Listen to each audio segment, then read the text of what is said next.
श्री राम जय राम जय जय राम। श्री राम जय राम जय जय राम। श्री राम जय राम जय जय राम। श्री राम जय राम जय जय राम। श्री राम जय राम जय जय राम। श्री राम जय राम जय जय राम। श्री सीताराम जी भगवान की जय। वैदेही की आत्मकथा। मैं वैदेही। हम लोग तीर्थराज प्रयाग में पहुँचे ही थे कि वत्स रामभद्र तुम्हारा मंगल हो। तीर्थ पुरोहित आ गए थे। मेरे श्री रामभद्र ने हाथ जोड़कर उन सबको प्रणाम किया था। हे विप्रदेव, राम आज वनवासी है। अयोध्या के नरेश तो भरत हैं। आप संकोच न करें। हे राजीव नयन, हमारे पास जो भी है सब आपके पूर्वजों के द्वारा दान में दिया हुआ ही है। इसलिए आप निसंकोच जितनी श्रद्धा बने उतना ही दान दीजिए। तीर्थ पुरोहितों ने श्री रामभद्र से कहा था और हमें पता है, सब पता है कि अयोध्या में क्या क्या घटना घट गई है। पर हे राम, आप ही राजा बनेंगे ऐसा हमारा ज्योतिष का ज्ञान बता रहा है। बस आपको 14 वर्ष का ही कष्ट है, फिर आपको सुशोभित होना ही है अवध के सिंहासन में।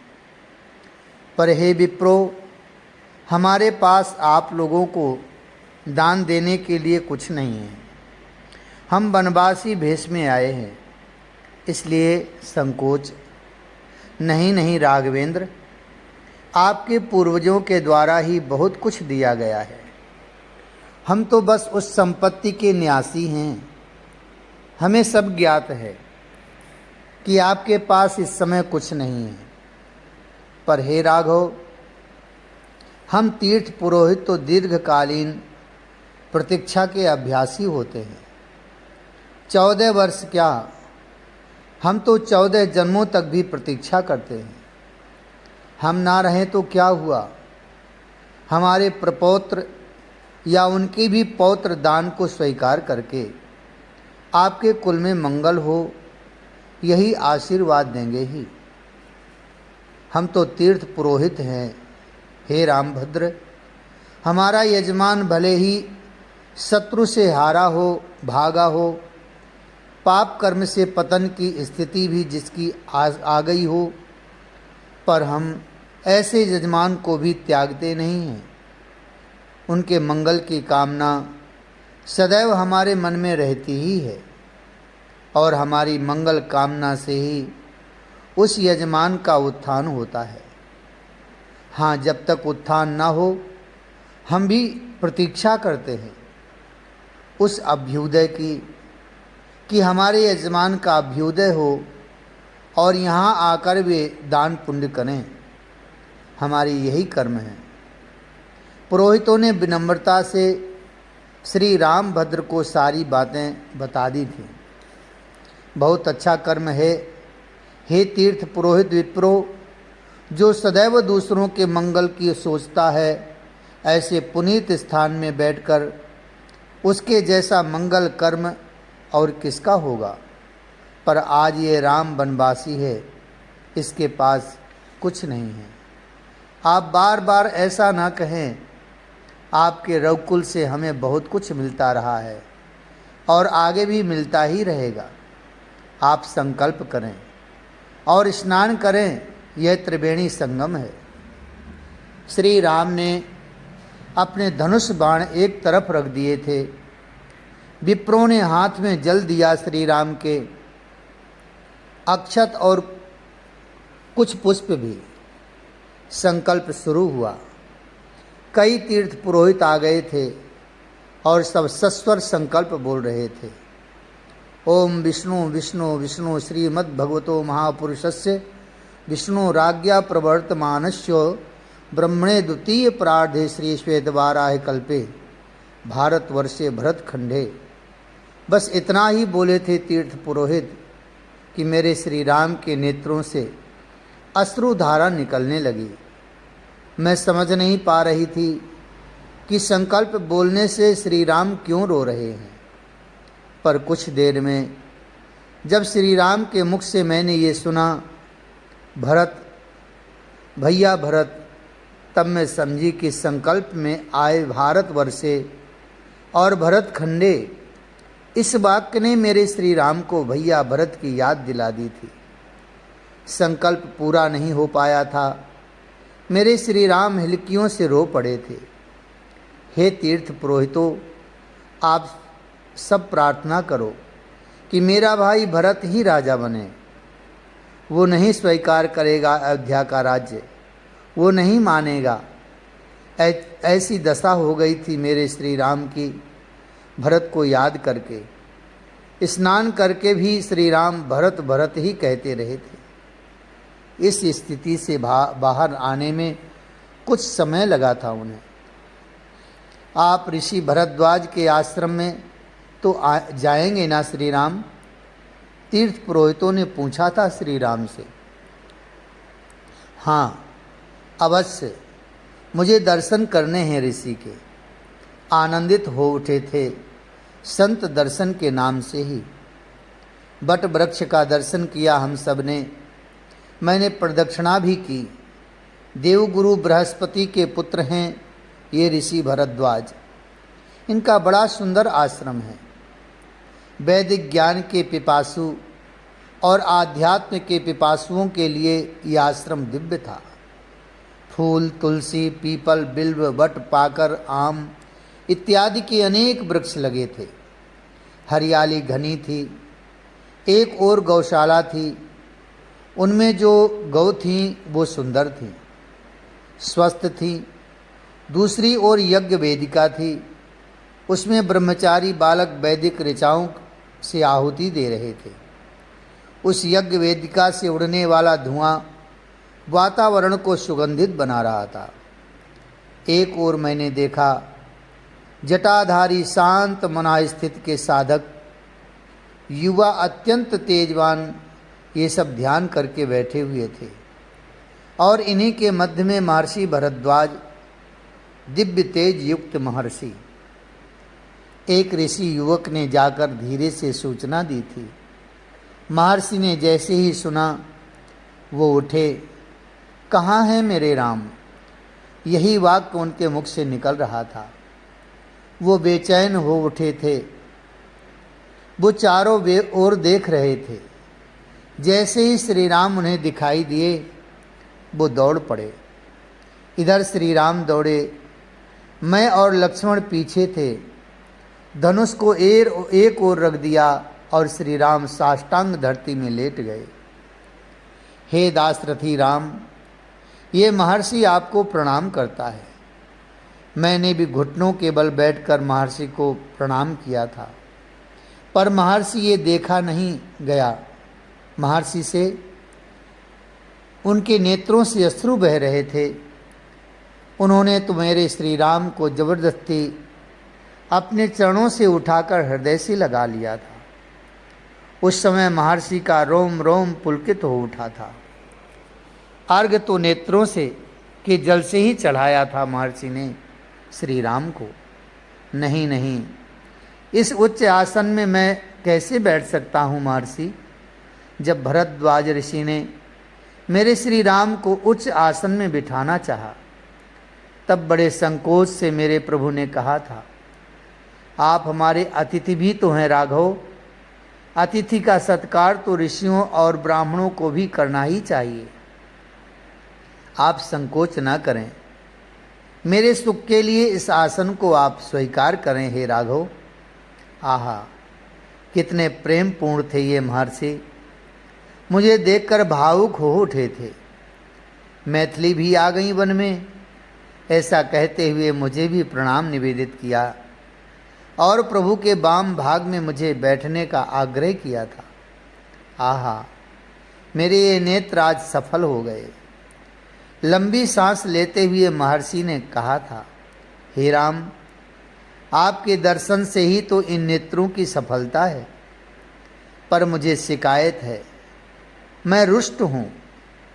महर्षि के ऐसे शब्द सुनकर मेरे श्री राम कांप गए। आप किससे रुष्ट हैं महर्षि? मैं कैकेयी से। इतना ही बोले थे महर्षि कि मेरे श्री राम उच्च आसन को त्याग कर महर्षि के चरणों तक झुक गए। नहीं, ऐसा मत कीजिए महर्षि। आप जैसे महात्मा अगर उस बेचारी माँ से रुष्ट होने लग गए तो उसका तो कभी कल्याण ही नहीं होगा। वो निर्दोष है भगवान, कैकेयी माँ निर्दोष है। फिर आपको वनवास क्यों दिया? मेरी इच्छा से ही सब हुआ है। हाँ महर्षि, मेरे श्री राम बिलख कर बोल रहे थे। पर क्यों आपको वनवास चाहिए था? इस प्रश्न के उत्तर में श्री राम गंभीर होकर बोले, आप जैसे महात्माओं के दर्शन का लाभ मुझे अयोध्या में कहाँ मिलता।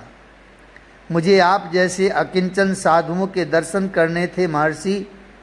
ये कहते हुए अपना मस्तक महर्षि के चरणों में श्री राम ने रख दिया था। इस दृश्य को देखकर समस्त ब्रह्मचारी साधक महात्मा सब प्रेम के सिंधु में डूब गए थे। मैंने देखा, मनुष्य ही नहीं, पक्षी भी, कपि और हिरण भी, ये भी प्रेमाश्रु बहा रहे थे। हे राघव, 14 वर्ष के लिए आप इसी तीर्थराज प्रयाग को ही अपना स्थान नियुक्त कीजिए, क्योंकि इसकी महिमा अपार है। गंगा, यमुना और सरस्वती का संगम इसी तीर्थ में ही मिलता है। आपको एकांत चाहिए हे राघवेंद्र। आपको एकांत में पर्णकुटी बनाकर मेरे ब्रह्मचारी शिष्य लोग दे देंगे। आप 14 वर्ष के लिए यहीं रहिए। महर्षि भरद्वाज ने विनीत होकर ये बात कही थी। आपका स्नेह राम के शिरोधार्य है। पर हे महर्षि, प्रयाग अयोध्या के निकट है, इसलिए मैं चाहता हूँ कि कुछ दूर और। मेरे श्री राम ने महर्षि के चरणों की ओर देखते हुए अपनी बात रखी। हाँ, मैं समझ गया हे रघुकुल नंदन, आप चित्रकूट में निवास कीजिए। ऋषि भरद्वाज ने स्थान बता दिया था। वहाँ आपकी मेरे वनवासी लोग भी सेवा करके अपने को धन्य बना लेंगे। निषाद राज मेरे श्री राम चौंके। उसी समय निषाद राज भी आ गए थे। हाँ, चित्रकूट। महर्षि, अब आप हमें आज्ञा दें। मेरे श्री राम ने चरणों में वंदन करते हुए महर्षि भरद्वाज से आज्ञा मांगी। हे राम, आपके दर्शन की कामना लेकर बहुत काल से प्रतीक्षा में मैं बैठा। महर्षि वाल्मीकि, आदि कवि वाल्मीकि, आप उनके पास भी अवश्य जाना। मुस्कुराकर मेरे श्री राम चल दिए थे आगे के लिए। पीछे मैं थी, मेरे पीछे लक्ष्मण थे। निषाद राज कभी आगे होते तो कभी पीछे हो जाते। मैंने कभी सोचा भी नहीं था कि महर्षि वाल्मीकि के आश्रम में मुझे फिर आना पड़ेगा और अकेले आना पड़ेगा। सेविकाएं आती हैं। महर्षि वाल्मीकि ने मेरे लिए सेविकाएं लगा दी हैं। यहाँ आश्रम की नारियाँ पूछती हैं कि इनका शरीर देखकर लगता नहीं है कि वन में रहने योग्य हैं। ये तो कोई राजकन्या है, राजपत्नी है। महलों में रहने वाली लगती हैं। तब महर्षि वाल्मीकि कहते हैं, वन देवी हैं ये, इतना ही उत्तर देते हैं।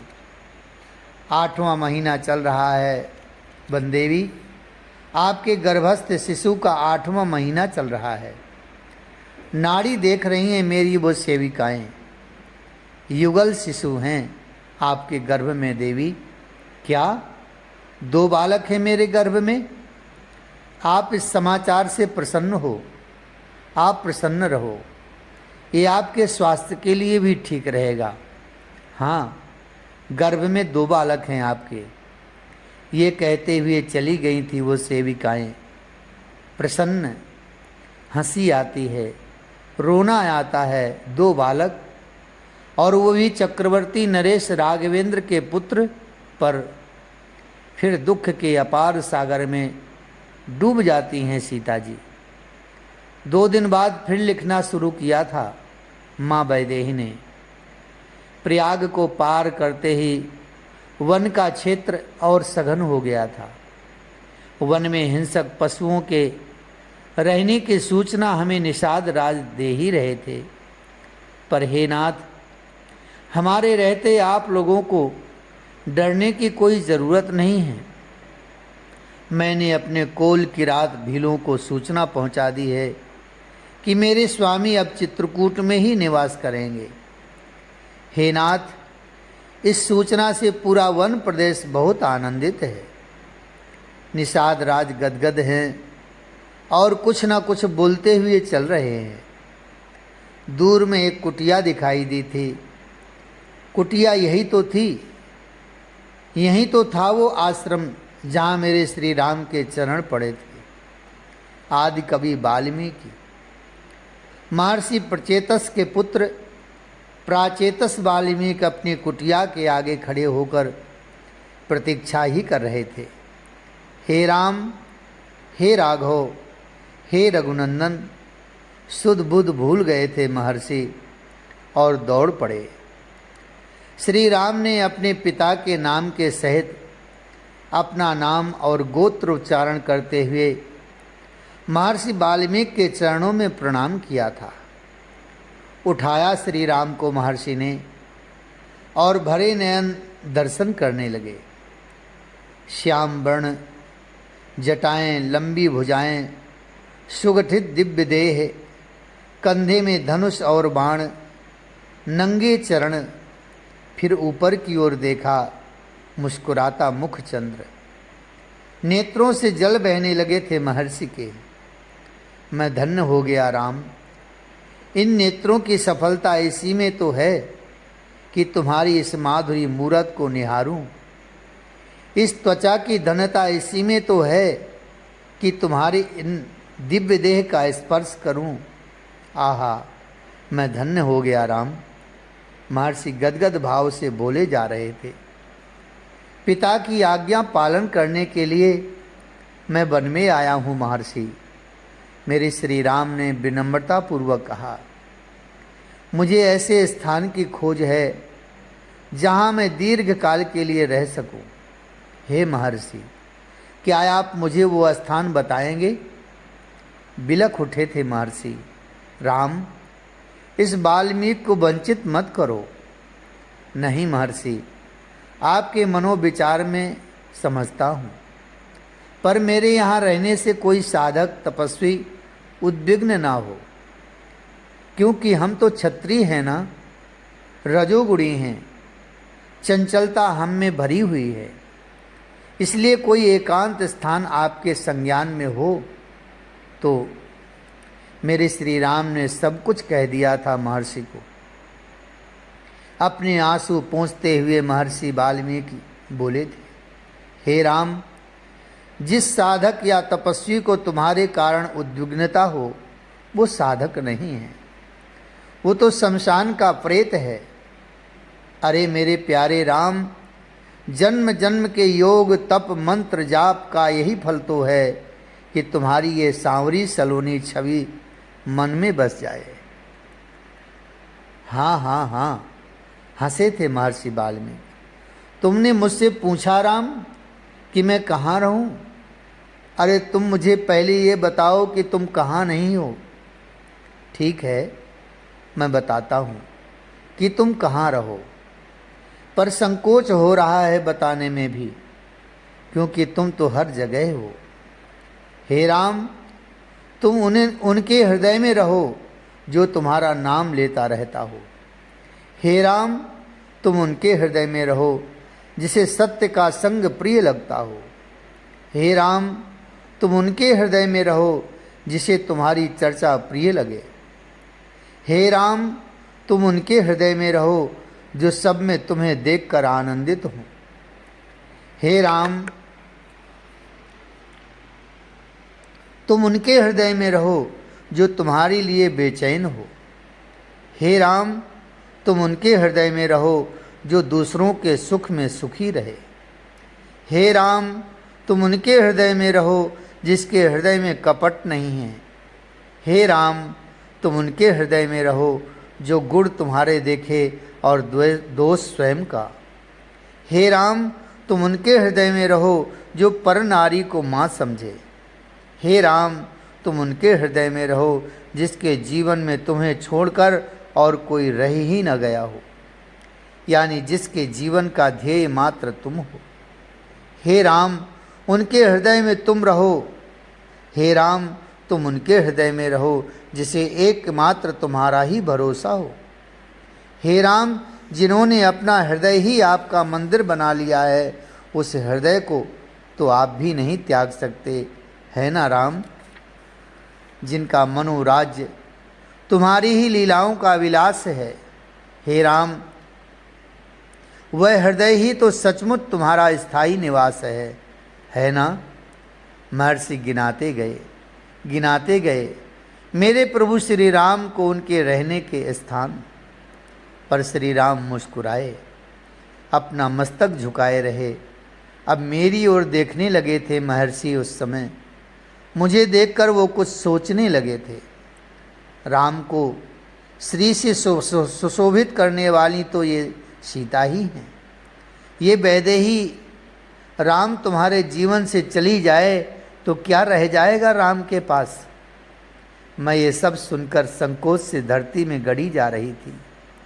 हे मैथिली, आप जिस हृदय को प्रकाशित कर दो, उसी हृदय में ये राम अपना निवास बनाने के लिए बाध्य हो जाएंगे। क्या निर्गुण निराकार को साकार रूप देने का कार्य आपका ही नहीं है। मैं क्या कहती, मैं संकोच बस धरती में ही देखती रही। हे महर्षि, हमें अभी स्थूल निवास के लिए स्थान का चयन करना है। हम आपसे उस संबंध में पूछ रहे थे।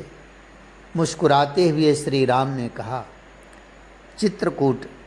हे राम, चित्रकूट में ही अत्रि पत्नी अनसुईया का आश्रम है।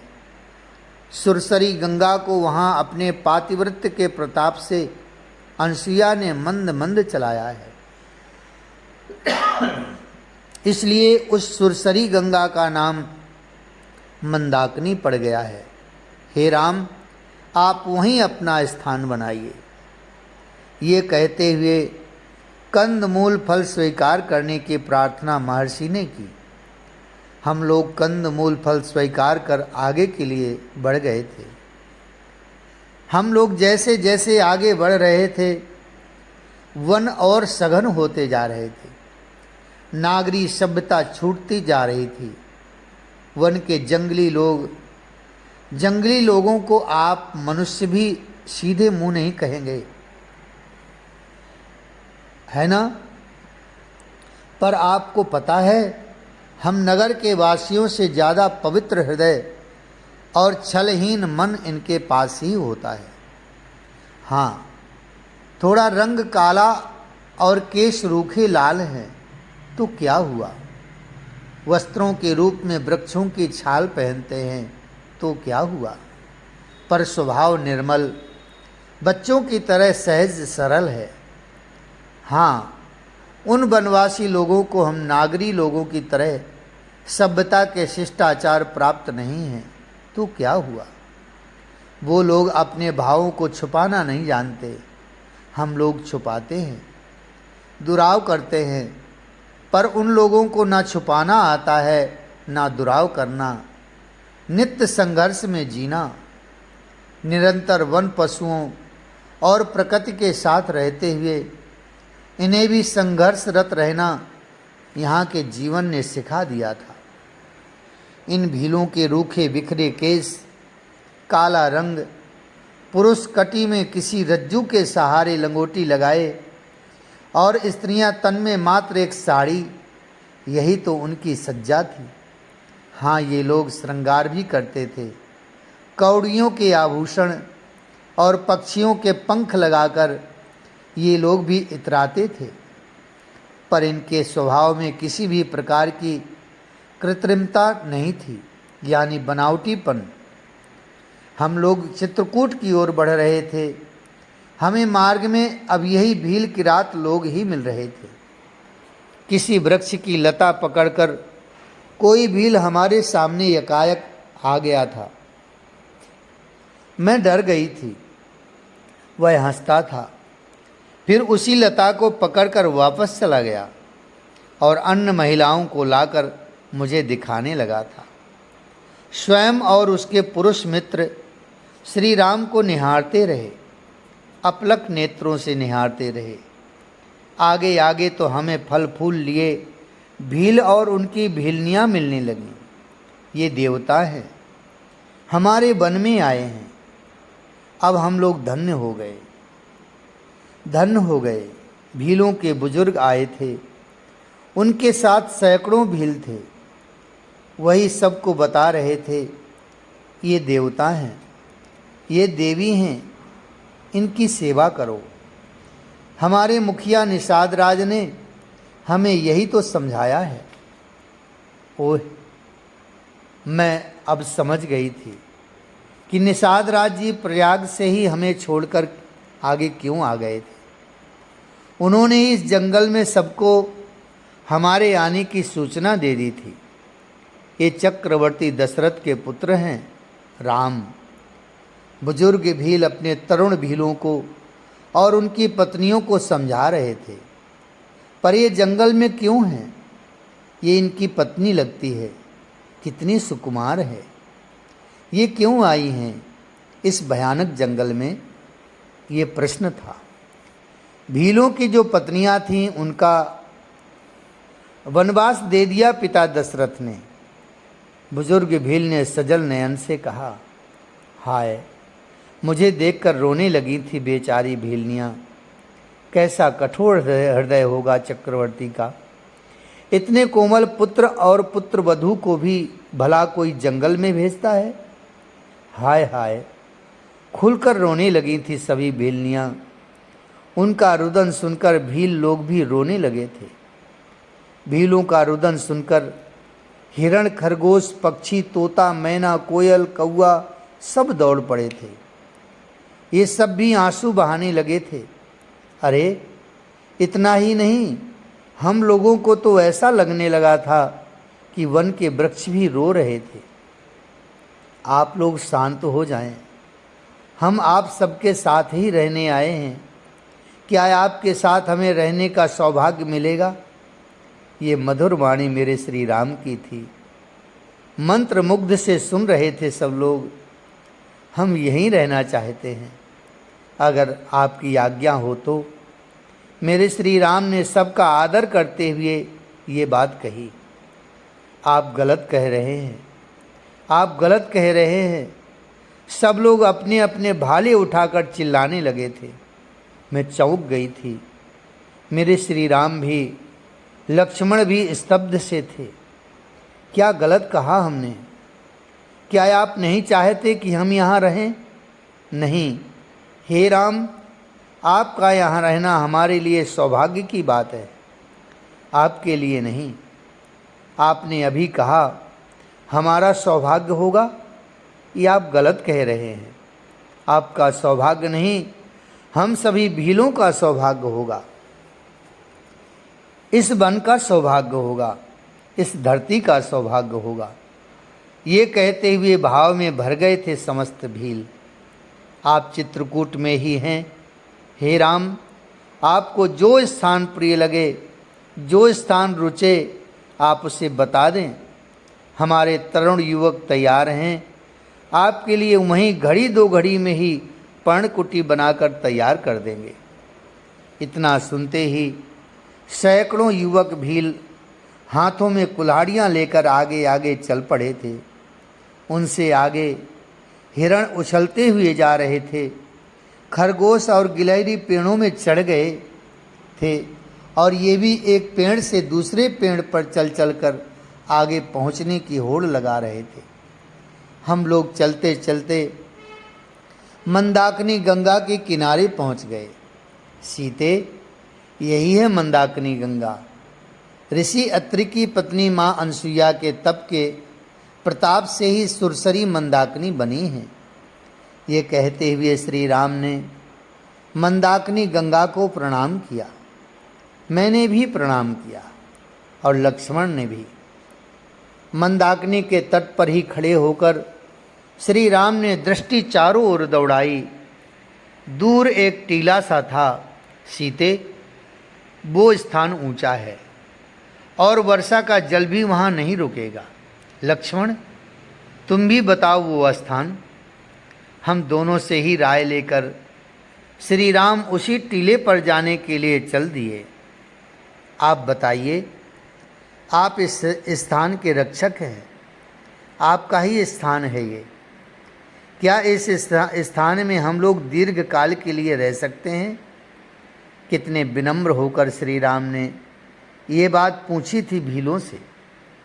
आप पूछ रहे हैं, आप तो आज्ञा दीजिए नाथ। तभी निषाद राज आ गए थे। उन्होंने प्रभु चरणों में वंदन करते हुए कहा। समस्त भीलों ने निषाद राज को प्रणाम किया। ये स्थान उत्तम है स्वामी। निषाद राज ने कहा, मैं यहाँ तुलसी का पौधा लगाऊंगी और यहाँ कुछ फूल। मैंने चारों ओर घूमकर निरीक्षण करना शुरू कर दिया था और इस वट के चारों ओर मैं वेदिका बना दूंगी। आप उसमें बैठकर लोगों से मिला करना। हाँ, अब यही है हमारा राजमहल। ये कहते हुए हंसे थे मेरे स्वामी श्री राम। मैं कुछ शाखाएं और तृण ले आता हूँ।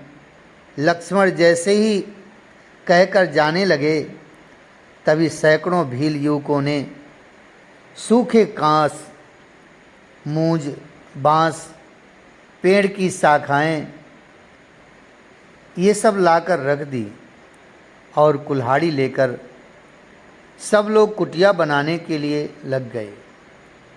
लक्ष्मण भैया, सिर झुकाकर निषाद राज ने कहा, आप प्रभु को और माता को लेकर मंदाकिनी स्नान करके आए, तब तक कुटिया तैयार हो जाएगी। मुस्कुराए श्री राम और चले गए थे हम मंदाकिनी में स्नान करने के लिए। जय जय श्री सीताराम, जय जय श्री राधे श्याम। राम रघुवर की प्राण प्रिया, भजो रे मन सिया सिया। राम रघुवर की प्राण प्रिया, भजो रे मन सिया सिया। सिया सिया भजो सिया सिया। सिया सिया भजो सिया सिया। राम रघुवर की प्राण प्रिया, भजो रे मन सिया सिया। राम रघुवर की प्राण प्रिया, भजो रे मन सिया सिया। श्री सीताराम जी भगवान की जय। जय जय श्री सीताराम।